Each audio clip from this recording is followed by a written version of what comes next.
Bonjour, c'est Christine Orban sur ICI TV. Marie-Antoinette est une femme qui m'a émue.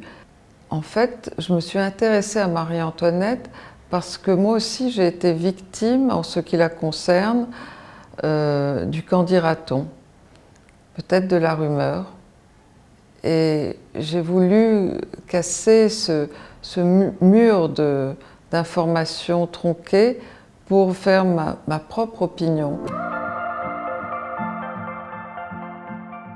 C'est très compliqué de savoir qui on est et il faut un peu de courage quand on sait ce qu'on aime, surtout quand c'est écrire, pour décider qu'on va passer sa vie à écrire. Il faut croire en soi et quand on a 20 ans, c'est difficile de croire en soi. Alors au début, j'ai fait des études de notaire parce que mon père était juriste et le désirait. Et j'ai pu finalement me séparer du diktat familial et oser être moi-même, et avec tous les risques et les dangers que ça comportait, écrire mon premier roman et l'envoyer à un éditeur. J'ai écrit une vingtaine de livres. Forcément, on est toujours très présent, surtout au début, dans les premiers livres. Et il y a un moment où j'ai eu besoin de me débarrasser de moi-même, de vivre une autre vie que la mienne. Ça me passionnait d'être quelqu'un d'autre. C'est comme un voyage, voyager là au 18e, être Marie-Antoinette comme avant.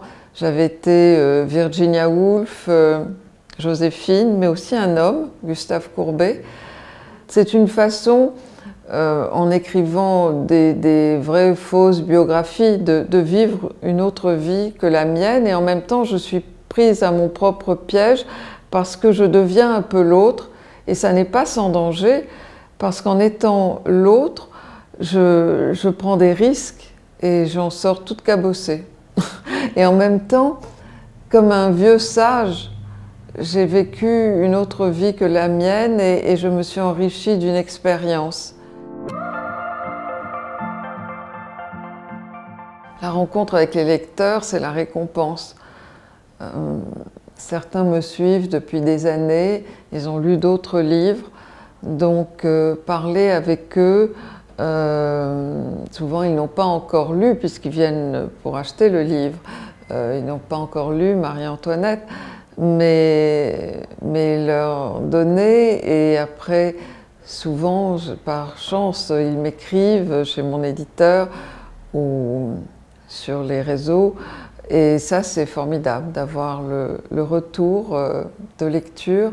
Ça m'aide aussi et ça m'encourage beaucoup. Quelque chose de spécifique s'établit entre Marie-Antoinette et ceux qui l'approchent. Elle rebute ceux qui ne la connaissent pas et attire tel un irrépressible courant marin ceux qui se mettent dans son sillage.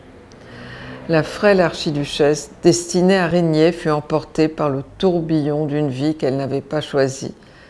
Dès le début, le malheur et le bonheur se confondent, avec une perversité diabolique. La gloire n'a jamais autant été le deuil éclatant du bonheur. Et tout ce qui put apparaître comme un cadeau de la destinée se révélera très vite un poison.